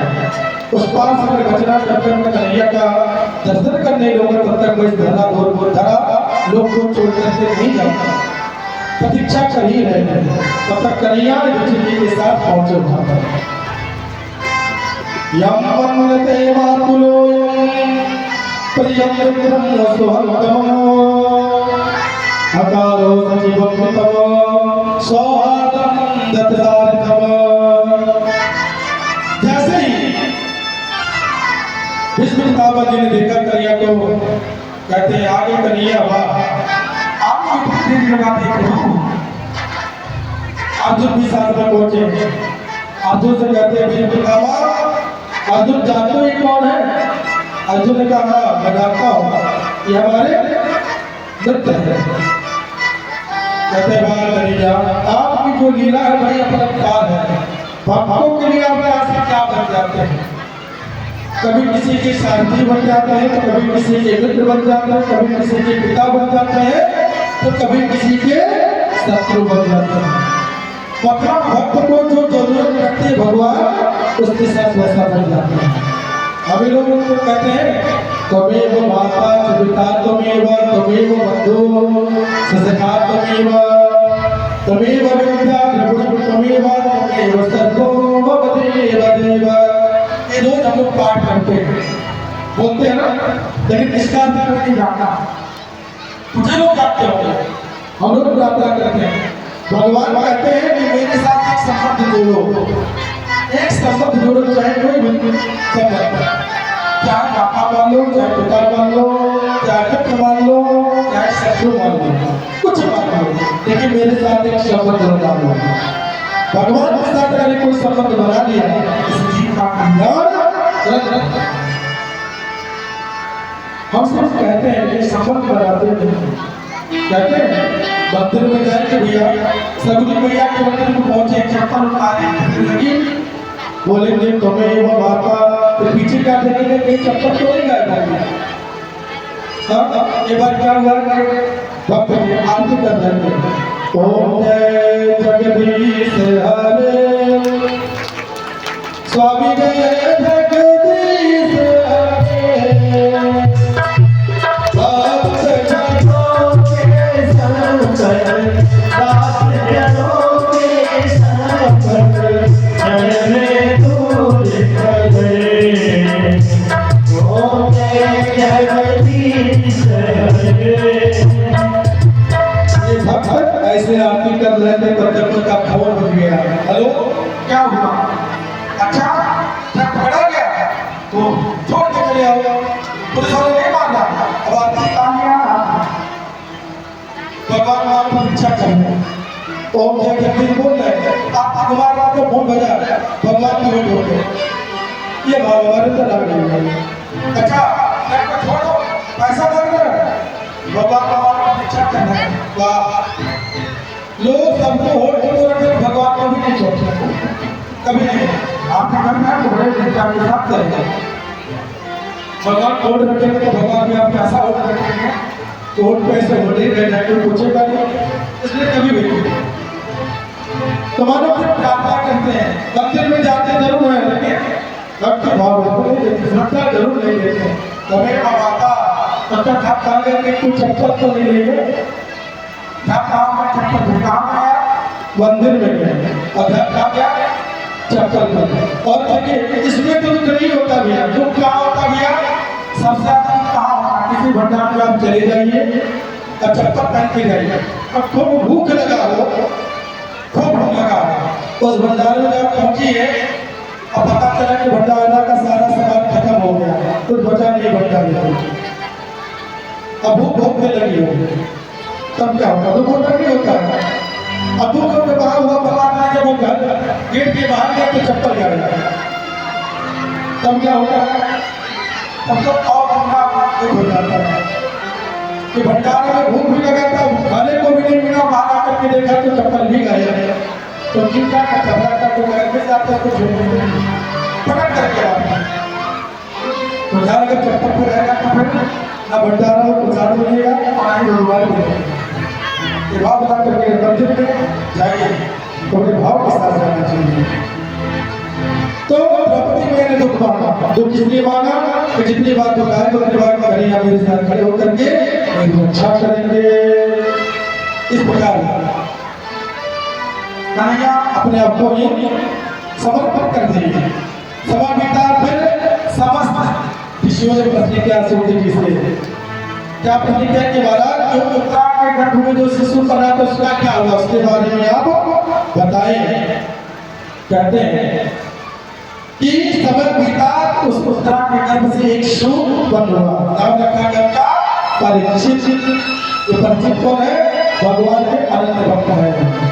प्रेम से परीक्षित महाराज की जय हो। उनका नाम पड़ा, नाम का बड़ा परिचित, समय बीता, अनेक विद्यालयों में अध्ययन किया और बड़े धर्मपूर्वक अपने राज्य की रक्षा करते रहे, प्रजाओं का बड़ा ध्यान देते हुए।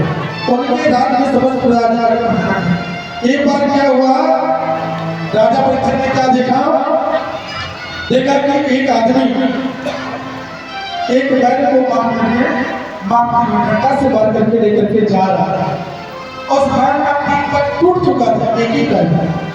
और जैसे ही राजा परीक्षित ने देखा, तुरंत उस आदमी को डांटा, खबरदार, मेरे राज्य में हो इस गाय और बछड़ा को मार करके ले जा रहे हो, तुमको पता किसके राज्य में हो?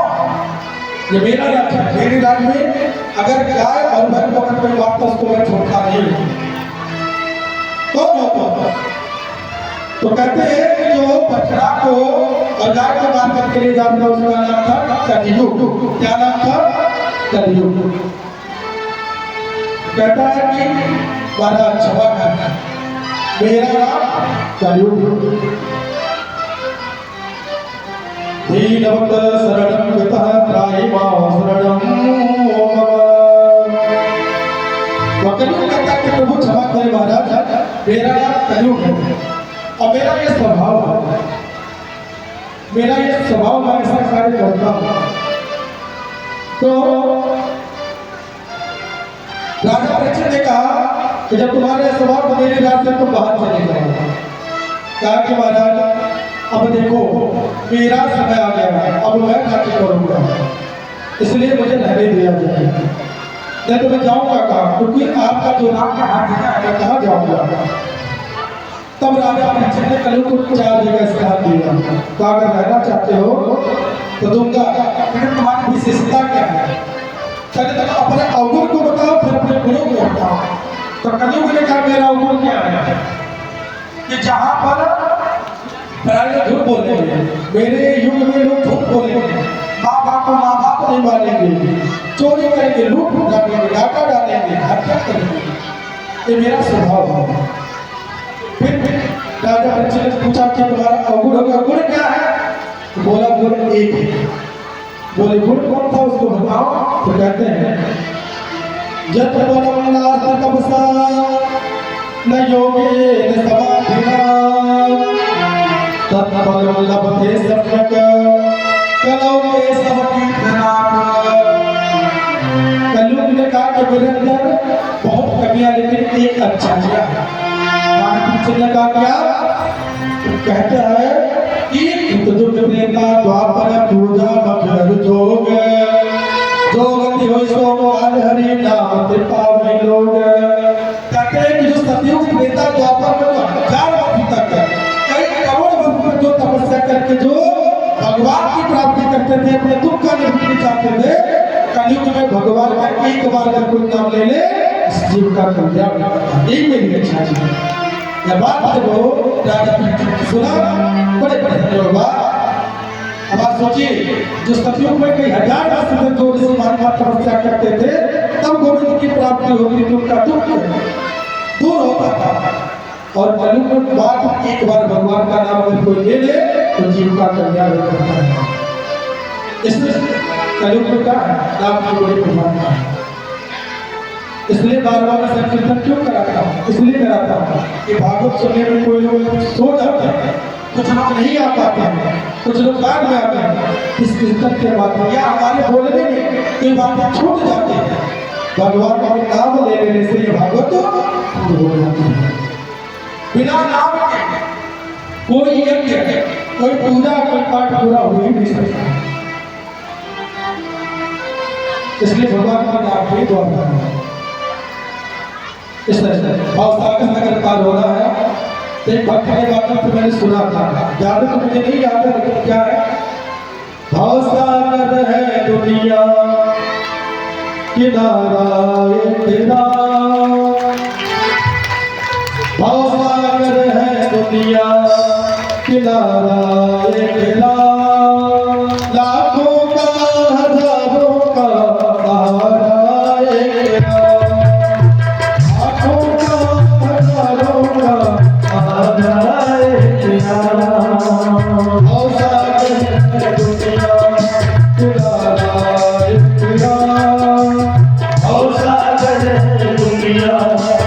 सारा एक नाम,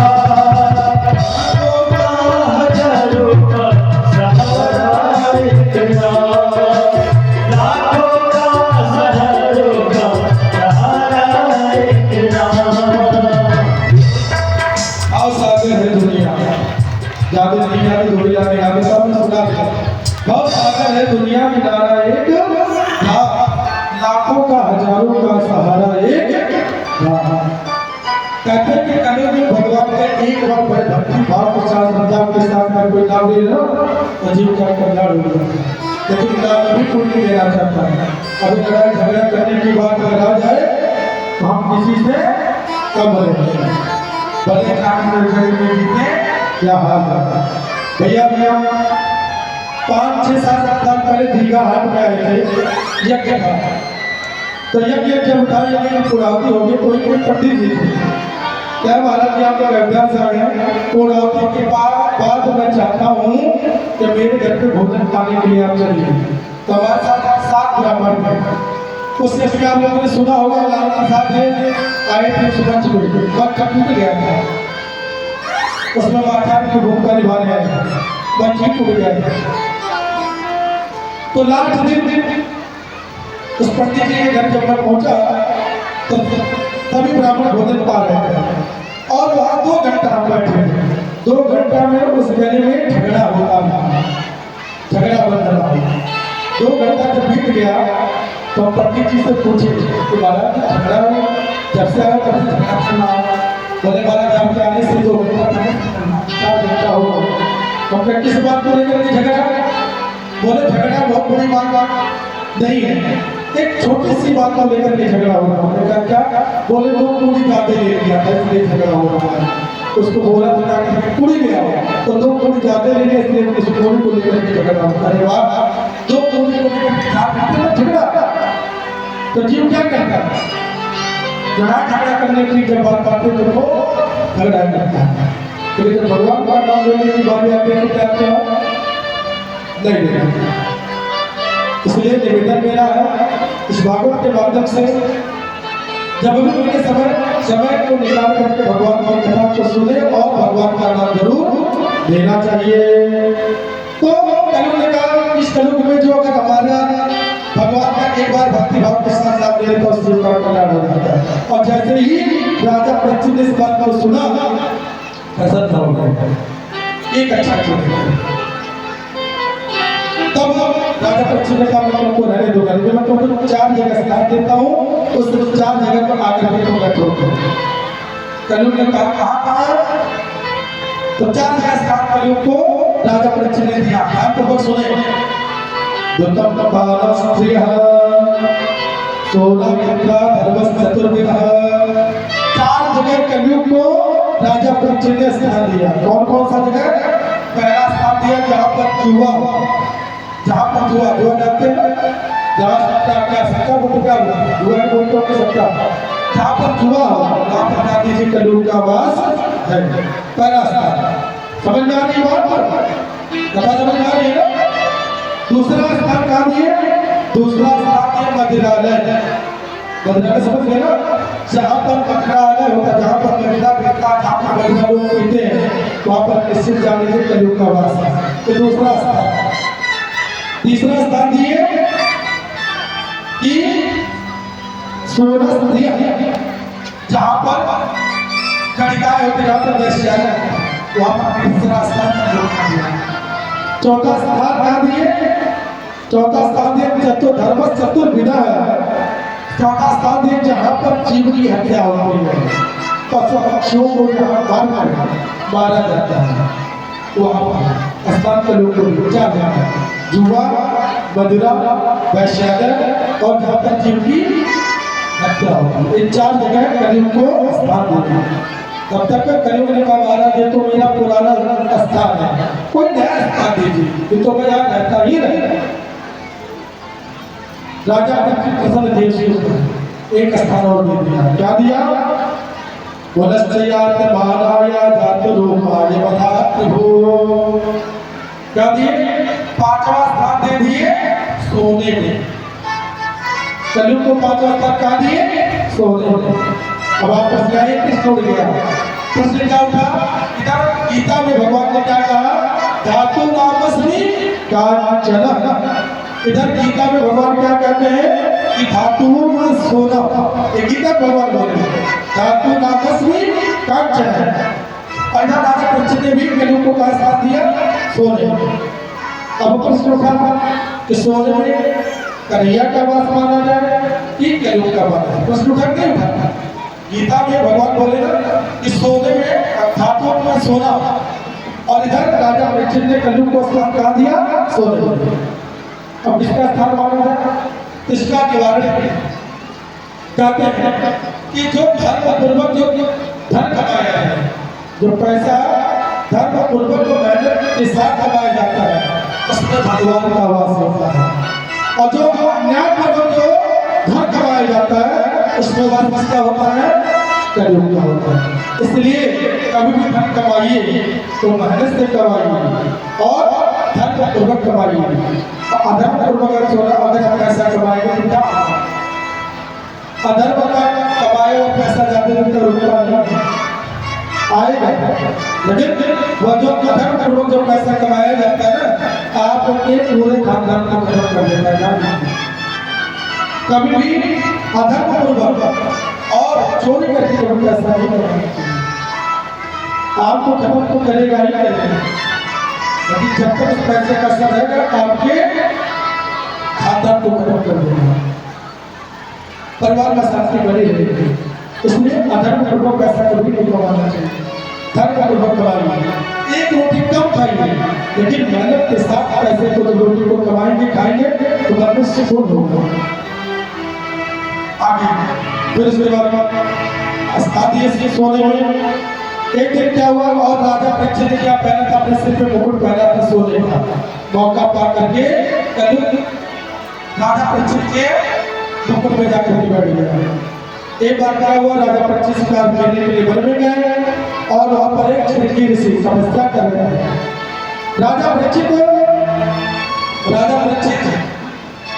शिकार करते करते थक जाते, प्यास लगता है। श्रृंगी ऋषि के आश्रम में पहुंच करके पानी मांगता है, लेकिन जो श्रृंगी ऋषि थे, श्रृंगी ऋषि क्या थे? तपस्या कर रहे थे, पानी मांगे लेकिन पानी नहीं दिए। तो क्या हुआ? समीप ऋषि नाम था, श्रृंगी ऋषि नहीं था, समीप ऋषि नाम था उनका। पानी मांगा लेकिन पानी नहीं दिए।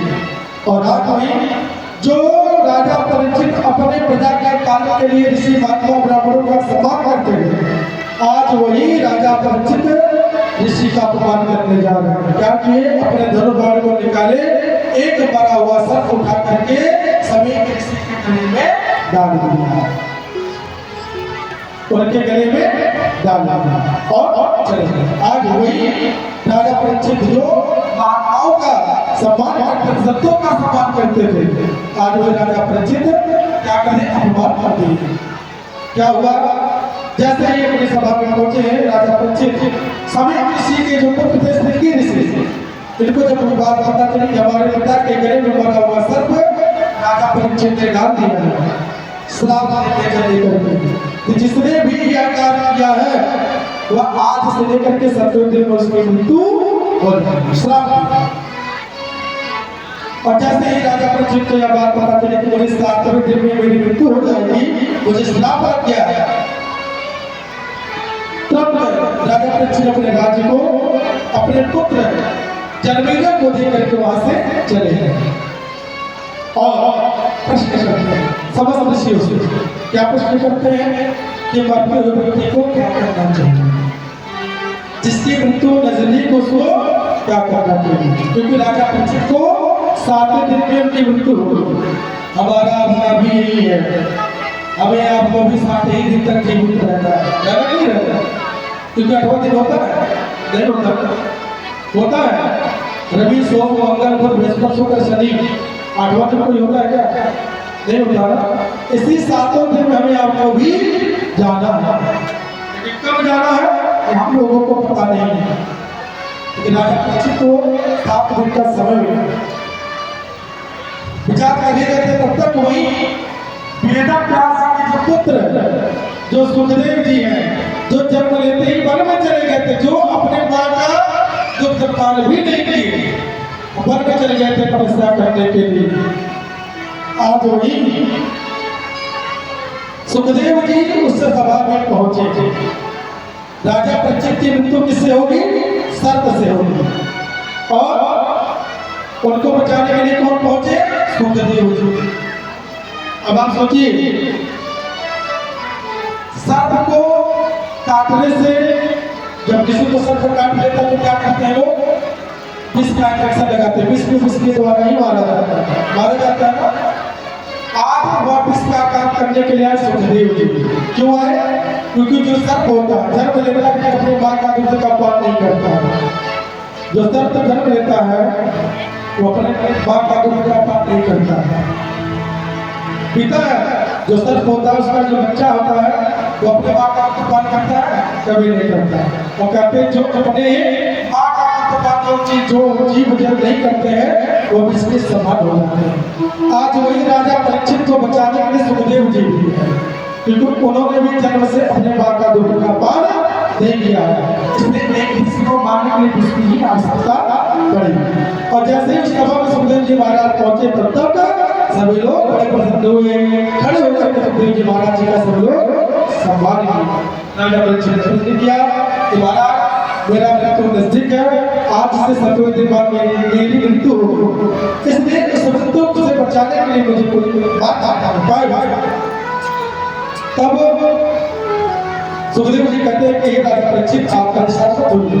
आपको मैं ऐसे कथा सुनाने जा रहा हूँ जिसको सुन लेने से तुम्हारी मृत्यु हो ही नहीं सकती। राजा परीक्षित ने पूछा क्या है वो कथा? तो कहते हैं कि तुम श्रीमद् भागवत महापुराण की कथा को सुनो। श्रीमद् भागवत महापुराण की आज वही राजा परीक्षित को बचाने के लिए सुखदेव जी महाराज जी राजा परीक्षित को श्रीमद् भागवत महापुराण की कथा सुनाने जा रहे। कथा प्रारंभ हुई। आगे चल करके इस कथा में द्वितीय सर्ग में कपिल भगवान का जन्म होता है। इनके कपिल भगवान की 7 कन्याएं थी। नाम उनका काला, असूया, सीता, अभिभूति, प्रिया, ख्याति, अरुंधति, शांति। इस प्रकार करके 7 की कन्या हुई और सभी कोई परिचय से भी आई गई है, अग्नि से भी आई है, गिरा से भी आई गई, पुरुष से भी आई है, मतलब कन्या अलग अलग से भी आई है। और कहते हैं कि आगे चलकर इस कथा में जिसको धन की आवश्यकता उसको लक्ष्मी की उपासना करना चाहिए, जिसको अन्य की आवश्यकता उसको चंद्र की उपासना करना चाहिए, जिसको विजय की प्राप्ति करनी हो उसको कृष्ण का इंतजार करना चाहिए। आगे चलकर के कथा सुना रहे हैं राजा परीक्षित को कथा सुनाने जा रहे सुखदेव जी दक्ष प्रजापति और सूर्य जी के बारे में कथा सुनाने जा रहे हैं। कहते एक बार क्या हुआ, ब्रह्मा जी का जो वारसपुत्र था दक्ष प्रजापति, इसको प्रजापति बना दिया गया। अगर प्रजापति बना तो इसको अहंकार हो गया, इसलिए एक सम्मान समारोह होगा, सभी को बुलाया। और सभी को बुलाने के बाद क्या किया, सभी लोग जब उस सभा में पहुंचे और जैसे ये अभी सभा में पहुंचा तो सब लोग खड़े होकर के दक्ष प्रजापति का सम्मान किए। उस सभा में शिव जी भी आए, लेकिन शिव जी भगवान का भजन कर रहे थे, शिव जी खड़े नहीं हुए। दक्ष प्रजापति को बड़ा क्रोध आता, एक तो मैंने अपने कन्या को उसके साथ ब्याह करके सबसे बड़ा मैंने जीवन का गलती कार्य किया, और अन्य धर्म का होकर के मेरा अपमान कर रहा लगा। शिव जी को उल्टा सीधा बोलने के लिए बोलने लगा, और जैसे ही शिव जी को उल्टा सीधा बोलने लगा तब तक बगल में बैठे नंदी भी उसको श्राप देने लगे। इसको दक्ष प्रजापति को क्या श्राप दिए कि जो शिव जी से अपमान करेगा वह कभी भी भगवान राम को कभी प्राप्त कर ही नहीं सकता, वो नरकगामी होगा और वह कभी प्रसन्न नहीं रहेगा, इधर उधर भटकेगा। इधर नंदी ने श्राप दिया, और जैसे नंदी ने श्राप दिया और नंदी ने श्राप और दिया कि जो शिव जी का अपमान किया उसको अमुक बकरे के जैसा होगा। तब तक यह बात तो नहीं रहते, तब तक भृगु ऋषि ने भी बदले में श्राप दे दिया। इसको दिया कि जो सूर्य के जो भक्त होंगे शास्त्र के विरुद्ध आचरण करने वाले होंगे, पाखंडी होंगे और गले में मुंडमाला धारण करने वाले होंगे और यह सर्व धर्म को मानेंगे। अब उस सभा में कहा सम्मान समारोह था, आपका बन गया श्राप समारोह बन गया, अपमान समारोह बन गया। एक दूसरे को श्राप देना शुरू कर दिया। दक्ष प्रजापति ने विचार किया कि शिव का अपमान, जो शिव ने मेरा अपमान किया उसको अपमान का बदला मैं जरूर लूंगा। तो सोचा क्या, दक्ष प्रजापति ने अपने घर पे वाजपेयी नाम का यज्ञ का आयोजन किया। दक्ष प्रजापति ने सबको निमंत्रण दिया, लेकिन शिव जी को निमंत्रण नहीं दिया। सबको बुलाया लेकिन शिव जी को नहीं बुलाया। अब यज्ञ प्रारंभ होने वाला था, समस्त देवता वृंद उस कैलाश के पर्वत से जा रहे थे। अच्छा, देवता भी बड़े खतरनाक है, अपना काम से क्या सिद्ध किए? अरे जब आपको निमंत्रण मिला तो कैलाश पर्वत के ऊपर से जाने की क्या आवश्यकता थी, बगल से चले जाते। लेकिन समस्त देवताओं को पता था कि सबको निमंत्रण मिला, लेकिन शिव जी को निमंत्रण नहीं मिला है। यानी जलाने के लिए देवता लोग उठकर कैलाश पर्वत के ऊपर से आ रहे हैं। हमारे यहाँ के जीवन में क्या होता है, बगल में शादी होता है और पड़ोसी जब देखता है कि बगल में पड़ोसी में निमंत्रण नहीं आया तो क्या कहता है, वो कह करके पहुंच जाता है। क्या कहता है, बगल में शादी चलना नहीं है क्या? तो जानता है कि उसके घर में निमंत्रण नहीं आया, लेकिन फिर भी चलाने के लिए पहुंच जाता है। अब देवता लोग जा रहे थे कैलाश पर्वत के ऊपर से, तब तक सती मैया को देखा नहीं गया, पूछी कहाँ जाने आप सभी देवता? तो देवताओं ने कहा आपको नहीं पता? अरे आपके पिताजी बहुत बड़ा यज्ञ का आयोजन कर रहे हैं, आपको निमंत्रण नहीं मिली। सती ने कहा शायद निमंत्रण आया होगा शिव जी के पास होगा, मेरे पास शायद नहीं आया, पता नहीं। अब वो सती मैया पहुंची किसके पास? शिव जी के पास। शिव जी के पास पहुंचती है, प्रश्न प्रार्थना करते हैं कि प्रभु आज देखिए जो नदी जी का जो बोलने का जो तरीका आप कुछ अलग है, क्या तरीका है? कहती है अरे आपके ये नहीं कह रही कि मेरे पिताजी बहुत बड़ा यज्ञ कर रहे हैं, क्या कह रही है कि अरे आपके ससुर बहुत बड़ा यज्ञ करते हैं, कर रहे हैं, निमंत्रण आया नहीं क्या? शिव जी का नहीं भैया, मुझे तो नहीं मिला निमंत्रण। तो सती ने कहा हो सकता है भूल गए। शिव जी ने कहा शिव जी को तो पूरी बात कहा, निमंत्रण क्यों नहीं आया? क्योंकि सभा के बाद याद है एक दूसरे को श्राप शिव जी समझ जाते हैं। सती मैया कहती है कोई बात नहीं, निमंत्रण नहीं है तो क्या हुआ? पिता है, माता पिता के बिना बुलाए भी जाया जा सकता है। दो जगह पर बिना बुलाए जाया जा सकता है, दो जगह। कहाँ? दो जगह पर बिना बुलाए जाना चाहिए। कहाँ? माता पिता के यहाँ और मंत्र के यहाँ बिना बुलाए भी जा सकते हैं, लेकिन कब जाना चाहिए? कहते हैं आवत ही हर से नहीं, नैनन नहीं सनेह, तुलसी तहाँ न जाइए, चाहे कंचन बरसे में।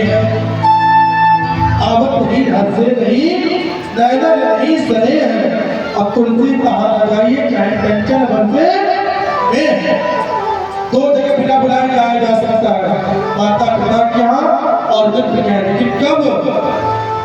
जब आपको देख करके वो करके हो जाए, पसंद हो जाए, उनको देख करके आप पसंद हो जाए, ऐसी जगह पर जाना चाहिए। और ऐसी जगह पर कदापि नहीं जाना चाहिए जहाँ देख करके मन में सौगाली देना शुरू कर दे और हम मन में देख करके उनको सौगाली देना शुरू कर दे। ऐसी जगह पर कभी भी नहीं जाना चाहिए। और माता पिता घर क्यों ना हो या फिर पिता ही घर क्यों ना हो, ऐसी जगह पर कभी नहीं जाना चाहिए। सती जी को बार बार शिव जी समझाए, सती जी उससे भटक जाएगी, बहुत समझाए सती जी, सती जी मानने को तैयार नहीं है। सती जी 3 जगह गलती की।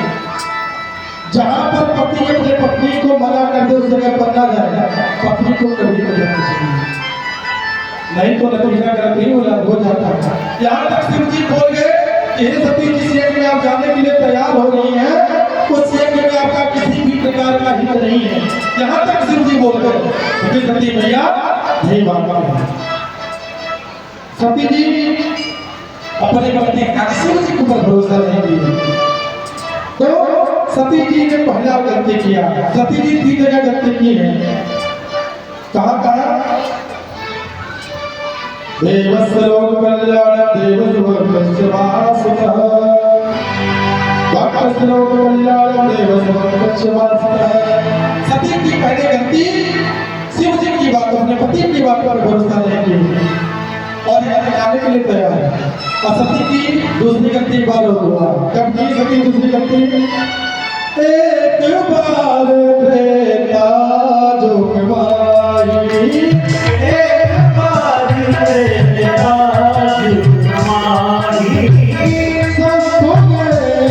जो माई, सबको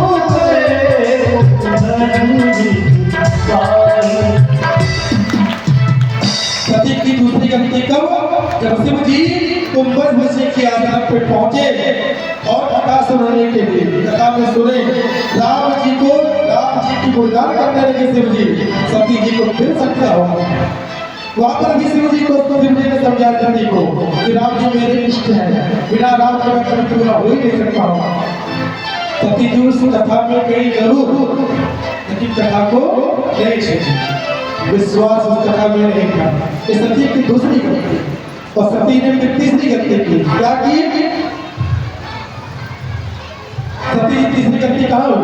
जब सीता मैया का हरण हुआ फिर आपका सती जी को शंका हो गया। जिस राम जी के बारे में शिव जी बता रहे थे वो साक्षात परमात्मा है, आज वही परमात्मा एक स्त्री के वियोग में घर पर भटक रहा है, तो आपका सती जी को फिर तीसरा शंका हुआ। फिर और शिव जी समझाए, सती मैया नहीं मानती। फिर शिव जी क्या कहते हैं?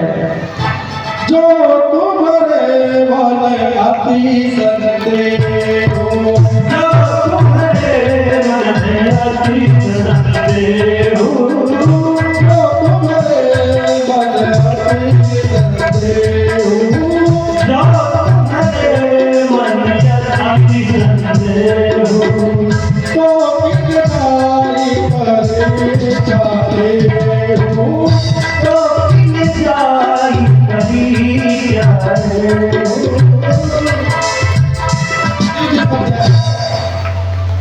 कि अगर आपको शंका है, संदेह है, तो जाकर परीक्षा जरूर। फिर आप इस सती को समझाया जो परमात्मा है, मान लो इस सती जी नहीं मानना, क्या वो परीक्षा लेने के लिए घर में पहुंच पाएंगे। अगर शिव जी के प्रति समझाए तो सती को मान जाना चाहिए, लेकिन सती मैया नहीं मानती है। इस सती की तीसरी गलती। फिर सती चौथी गलती करती है। चौथी गलती क्या? जब वो परीक्षा लेकर के आती है और राम जी पहचान जाते हैं कि भैया समझ में अकेले आप क्या क्यों भटक रहे हैं, शिव जी कहा, तो सती मैया को लज्जा जाती है, वहां से चल देती है। और जाकर के जब कैलाश पर्वत पर पहुंचती है, शिव जी ने पूछा परीक्षा कर लिया, तो सती ने झूठ बोला। क्या झूठ बोला? कचोरा परीक्षा अचुना परीक्षा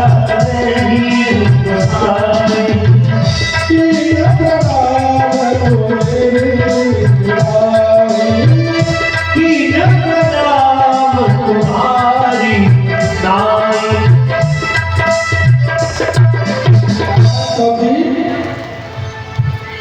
गलती क्या थी सती की? आकर परीक्षा ली तो बता देना चाहिए था। जब सती मैया को यह पता था कि हमारे शिव जी भी परमात्मा जो समस्त संसार के संघर्ष करने वाले सब जानते हैं तो सती को झूठ नहीं बोलना चाहिए। लेकिन क्या झूठ बोले, क्या झूठ बोले कि मैं वन में गई तो जरूर, लेकिन जैसे आप प्रणाम करते हैं वैसे ही प्रणाम हम भी करके वहां से चल जाएंगे। शिव जी समझ गए और बार बार समझाते हैं और समझ जाते हैं कि हरमोनी कोई बड़ी होने वाली। और आज यहाँ सती पांचवा गलती करने जा रही है, कहा दक्ष प्रजापति के भी जाने के लिए तैयार हो रहे हैं। और आज यहाँ पर शिव जी बहुत समझाते हैं। यहाँ तक शिव जी बोल गए कि उससे पहले जाना आपके लिए हित नहीं है, मत जाओ। लेकिन सती मैया नहीं मानती, जाने के लिए तैयार होते हैं। शिव जी समझ जाते हैं कि हरमोनी कोई बड़ी होने वाली है, छोड़ देते हैं। शिव जी छोड़ देते हैं किसके ऊपर, राम को छोड़ देते हैं और कहते हैं कि हरमोनी बड़ी होने वाली लगता है, हरमोनी हमारे बस की बात नहीं। वैसे अगर जीवन में कोई हरमोनी बहुत बड़ी होने वाली हो तो भगवान के ऊपर छोड़ देना चाहिए। सती जो जगह में जाती है, शिव जी ने अपने घरों को भी भेजा है और जैसे ही उससे सब लोग आए, लेकिन सती को निमंत्रण नहीं मिला था। किस बात का, अगर तुम किसी के पास था उनकी माता को दुख था, बाकी किसी को दुख नहीं था, क्योंकि माँ का स्वभाव काफी नहीं होता है। और उस सभा में, उस भवन में सती जी पहुंचती है। पिता भवन जब गई बाबा, पिता भवन जब गई भवानी,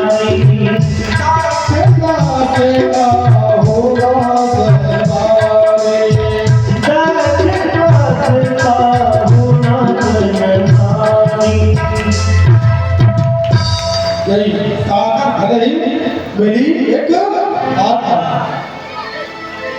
उस गांव में कोई नहीं मिला, बहन भी उससे ढंग से नहीं मिली। सती मैया से मिला कौन, तो मैया मिला, उनको डूबा। सती पहुंची है और सती मैया जाते बहुत गंभीर हुई है। सती मैया कहाँ पहुंचती है तुरंत, जहाँ पर दक्ष प्रजापति यज्ञ कर लेते हैं उस यज्ञ में जाकर निकला देते हैं कि उस यज्ञ में सबका आह्वान हुआ है, लेकिन शिव जी का कहीं भी स्थान नहीं था। जैसे ही अपने मैया ने विचार किया, उधर अपने पति का मैं अपमान करके आई हूँ और यहाँ पर भी मेरा अपमान हुआ, यहाँ से मैं वापस नहीं जा सकती हूँ, क्योंकि अगर मैं यहाँ से वापस गई और हमारे पति हमसे पूछेंगे तो मैं क्या करूँगी। सती ने सोचा कि अपने शरीर को ही प्राण त्याग देती। सती ने बिना विलंब किए शिव जी का ध्यान करते हुए अपना शरीर उस यज्ञ में भस्म कर दिया। और जैसे अपने शरीर को भस्म कर दिया, या बात में भगवान के पार्षद जाकर शिव जी को बताया। शिव जी जो पार्षद थे, जैसे ही भगवान को बताया शिव जी को बड़ा क्रोध आया और अपने सिर से एक बार निकाल करके पटके, और जैसे ही पटके उस बार से वीरभद्र भगवान की मुक्ति हुई। प्रेम से बोले वीरभद्र भगवान की। ये वीरभद्र भगवान बिल्कुल शिव जी के जैसे ही कहते हैं आदेश। शिव जी कहते हैं कि जो प्रजापति कर रहा है उस यज्ञ को पूरा होने दो, उससे कर दो। जैसे ही आज्ञा बिना वीरभद्र भगवान को समस्त गणों के साथ वीरभद्र भगवान उस यज्ञ में पहुंचे और इस यज्ञ को करके खत्म कर दिए। और जो दक्ष प्रजापति था उसका सिर से अलग करके वापस आ गए। जब यह बात ब्रह्मा जी को पता चला कि हमारा जो पुत्र था उसके सर को धड़ से अलग करके पूरा नहीं होता, पूरा नहीं होता। समस्त देवता जन भाग करके ब्रह्मा जी के पास ऋषि भी गए। ब्रह्मा जी ने खूब डांटा देवताओं को, ऋषियों को खूब डांटा। आप लोग को सर्व नहीं आता, रक्षा नहीं आता, और आप शिव जी का अपमान किया तो इसमें प्रभाव से कोई पूरा हो ही नहीं सकता। उसका अपमान कर दिया। ब्रह्मा जी ने कहा जिसका अपमान किया है उसी के शरण में जाओ, हो सकता है वही तुम्हारी रक्षा कर सकता, तुम रक्षा कर नहीं सकते। समझ में देवता जी महात्मा ब्रह्मा जी के साथ पहुंचे। कहाँ पहुंचे? कैलाश पर्वत पर श्रीमद् भागवत पुराण में दस श्लोकों के माध्यम से समस्त देवता और भगवान जी केशव जी का आइए आप सब लोग मिलकर केशव जी की क्या करें स्तुति करते हैं। कैलाश के निवासी नमो कारकार हो, नमो कारकार हो, आयो शरण बिहारी आयो शरण बिहारी प्रभु लाल लाल जो, आयो शरण बिहारी प्रभु लाल लाल जो। कैलाश के निवासी नमो कारकार हो, नमो लाल लाल हो, आयो शरण बिहारी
प्रभु लाल लाल जो, आयो शरण बिहारी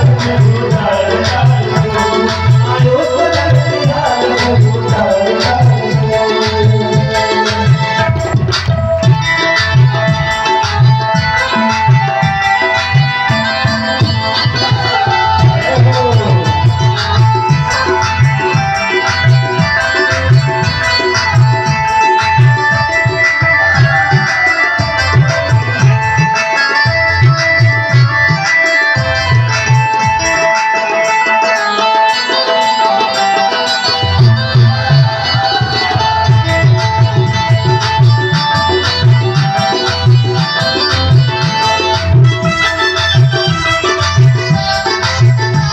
जो।